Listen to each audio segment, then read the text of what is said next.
Sir చూడండి అక్కడ 4th approval అని వస్తుంది చూడండి చెప్పండి సార్.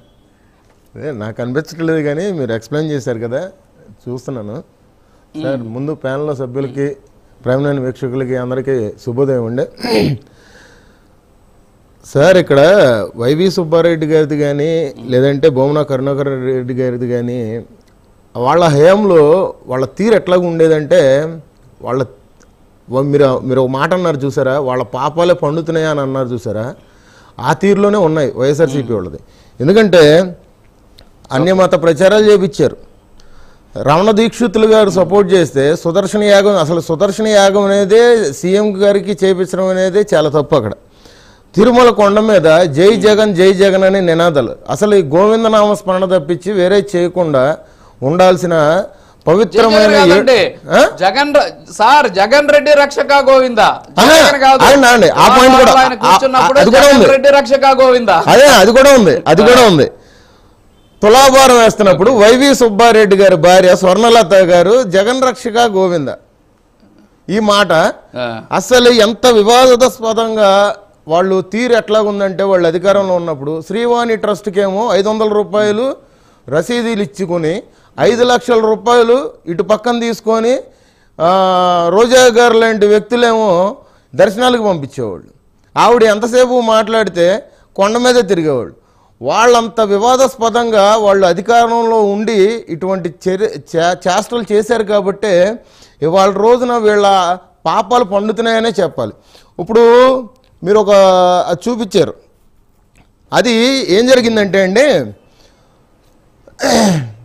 పరకామణి కేసులో సతీష్ అనే వ్యక్తి మొన్న ఈ మధ్య తాడిపత్రి రైల్వే ట్రాక్ దగ్గర కొమ్మిల దగ్గర చనిపోయిన వ్యక్తి, ఈ రవికుమార్ అనే అతని మీద పట్టుకొని టీటీడీ అప్పుడు అతను విజిలెన్స్ అధికారిగా ఉన్నప్పుడు టీటీడీ వాళ్ళకి చెప్పడం జరిగింది. దాని మీద వాళ్ళు యాక్షన్ తీసుకొని వాళ్ళు ఏం చేశారంటే, లక్ష్మీకాంత్ గారు ఒకసారి అది చూడండి, ఒకసారి 3 ప్రపోజల్ ఇందాక మీకు కనపడలేదన్నారు అంటే మళ్ళీ నేనేదో సృష్టించినట్టు ఉంటుంది. అది మీరు ఎక్స్ప్లెయిన్ చేయండి అంటున్నా, నాకు కొంచెం దూరంగా ఉంది. మీకు కాదు, జనాలు చూసే వాళ్ళకి కూడా అదేదో చెప్పినట్టు ఉంటది. ఒకసారి మీరు కూడా చూడండి, అదే అంటున్నాను. అయితేనండి అప్పుడు విజిలెన్స్ అధికారిగా ఉన్నప్పుడు సతీష్ గారు యాక్షన్ తీసుకొని రవికుమార్ గారిని పట్టించిన దానికి టీటీడీ వారికి వాళ్ళు ఇప్పుడు మీరు చూపించారు చూసారు పాయింట్లు, ఈ పాయింట్ని దృష్టిలో పెట్టుకుని మాట్లాడుతున్నాను. వీళ్ళు ఆయన మీద అటువంటి యాక్షన్ తీసుకోకుండా, చర్యలు తీసుకోకుండా, ప్రభుత్వ అధికారులకి దృష్టికి తీసుకెళ్లకుండా, పాలకా మండలి వాళ్లతో చర్చలు జరపకుండా వీళ్ళు లోక్ అదాలత్కి పంపించేసి కరెక్ట్గా 4 నెలల్లో ఈ కేసు క్లోజ్ చేసేటట్టు చేశారు. దానికి ఈ రవికుమార్ పట్టుబడిన వ్యక్తి ఎవరైతే ఉన్నారో ఆయన నేను మూల్యం చెల్లించుకుంటాను, ఇది ఇప్పుడు కాదు, నేను గతంలో కూడా చేశానని చెప్పేసి ఆయన అంతా ఒప్పుకున్నాడు. ఒప్పుకున్న తర్వాతే ఆయన వదిలిపెట్టడం అనేది జరిగింది. ఇప్పుడు నాకు తెలిసి ఆ పాయింట్ మీరు 14,23 లక్షలు అని అన్నారు చూసారా, ఆ పాయింట్ అదేనండి, ఆ పాయింట్ అదే. ఓకే, కానీ లీజుకి ఇచ్చుకుంటాము, ఇది టీటీడీకి సంబంధించిందని అన్నారు చూసారా, ఆ టైంలో అండి వాళ్ళ జీవోలు కానీ ఏది కూడా బహిర్గతంగా ఆ ప్రభుత్వం హయాంలో ఎప్పుడూ కూడా వాళ్ళు తేటతెల్లం చేసింది లేదు. అసలు ఏ శాఖకు సంబంధించిన జీవోలు కూడా బయట పెట్టిన దాఖలాలు లేవు. ఇవాళ రోజున ఈ కూటమి ప్రభుత్వం వచ్చిన తర్వాత ఇవన్నీ మనకు తెలుస్తున్నాయి. కానీ ఇంతకుముందు వాళ్ళ జీవోలు సృష్టించుకొని వాళ్ళు చేసుకున్నది కదా. ఇప్పుడు చూపించిన జీవో కూడా అదే అండి, అదే కదా రాజు గారు. హలో, మాట్లాడండి సార్, మాట్లాడండి. వాయిస్ క్లారిటీ అండి. అప్పుడు అందుకనే కదా ఇప్పుడు మన నెయ్యి కేసులో కూడా కొంతమంది సాక్షులు తిరుపతి వచ్చేసినప్పుడు విప్పులు జైన్ దగ్గర అక్కడ సంజీవ్ జైన్ ప్లస్ ఆశిష్ రోహిళ్ళ అనే వాళ్ళు తిరుపతి వచ్చి వాంగ్మూలం ఇస్తానంటే కూడా భయపెట్టి వెనక పంపించేసిన దాఖలాలు ఉన్నాయి. ఈ ప్రభుత్వం కూటమి ప్రభుత్వం అధికారంలో వచ్చే ముందప్పుడు అండి, ఏప్రిల్లో జరిగింది ఇది. కానీ ఇక్కడ వీళ్ళు చేసింది ఎట్లాగుందంటే, కొన్ని కెమికల్స్ కలిపేసి 68 లక్షల నెయ్యి అనేది సప్లై చేయడం, కల్తీ నెయ్యి సప్లై చేయడం అనేది ఇక్కడ చాలా దాని మీద ఆరోపణలు వైఎస్ఆర్సీపీ వాళ్ళు తెలుసుకోవాల్సి వస్తుంది.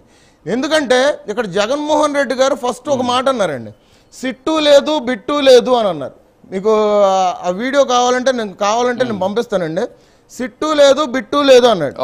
కానీ ఇవాళ రోజున జగన్మోహన్ రెడ్డి గారు అదే ప్రెస్ మీట్లో ఇంకో మాట కూడా అన్నారు, మేము తిరుమల తిరుపతి దేవస్థానంలో మా పాలక మండలి వారు ఉన్నప్పుడు మేము 3 సార్లు చెకింగ్ చేసాము, నెయ్యిని కల్తీ కాకుండా మేము చూసుకున్నాం అని చెప్పేసి ఎటువంటి కల్తీ జరగలేదని అన్నారు. కానీ ఇవాళ రోజున ఈ సిట్ అధికారులు బయటపెట్టిన ఆధారాల ప్రకారంగా చూసుకుంటే ఆ రోజు జగన్మోహన్ రెడ్డి గారు 3 చోట్ల అంటే ఈ నెయ్యికి సంబంధించిన ఎటువంటి కల్తీ జరగలేదని చెప్పేసి వాళ్ళు టెస్టింగ్లు చేస్తారు కదా, ఆ టెస్టింగ్లు చేసినప్పుడు 3 చోట్ల కూడా ఒక చోట కూడా నిరూపితం అనేది కాలేదా? ఇంకోటి బోలేబాబా అనే కంపెనీ 2022లో వీళ్ళు బ్యాన్ చేశారు, బ్లాక్ లిస్ట్లోకి వెళ్ళిపోయింది. బ్లాక్ లిస్ట్లోకి వెళ్ళిన తర్వాత వైష్ణవికి వీళ్ళు 50 లక్షలు ఇచ్చి మళ్ళీ అదే బోలేబాబా వాళ్ళు 24 వరకు తీశారు. అంటే మరి ఇది ప్రజలకు చెప్పాల్సిన విషయం, బాధ్యత అప్పటి ప్రభుత్వం జగన్మోహన్ రెడ్డి గారికి ఉంది కదా. మరి తెలుసుకొని కూడా జగన్మోహన్ రెడ్డి గారు ఎందుకు ఇప్పటి వరకు కూడా చెప్పలేదు? కూటమి ప్రభుత్వం అధికారంలోకి వచ్చిన తర్వాత చంద్రబాబు నాయుడు గారే కదా ఫస్ట్ మాట్లాడింది ఈ విషయం మీద.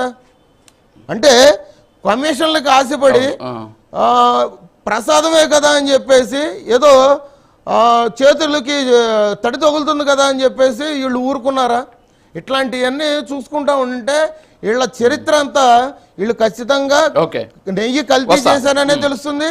ఇటు పరకామణిలో కూడా కొంచెం లోతుగా అయితే సిట్ అధికారులు వెళ్తారు. ఇది జరిగేది వాళ్ళు కొంచెం అప్పటి చైర్మన్లు ఎవరైతే ఈ వైవి సుబ్బారెడ్డి గారు కానీ కరుణాకర్ రెడ్డి గారు కానీ ఎవరైతే ఉన్నారో వాళ్ళు కూడా ఈ అధికారులకి మేము నేరాలు చేయలేదని చెప్పడం కాదు, మీదొక కనీస బాధ్యత.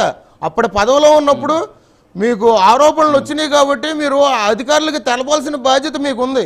అది మీరు నిరూపితం అయితేనే కదా ఇవాళ రోజున మీరు నేరం చేశారా చేయలేదని చెప్పడానికి. చెప్పండి సార్. ఓకే లక్ష్మీకాంత్ గారు, ఒక చిన్న బ్రేక్ ఉంది, బ్రేక్ తర్వాత కంటిన్యూ చేద్దాం. Break please.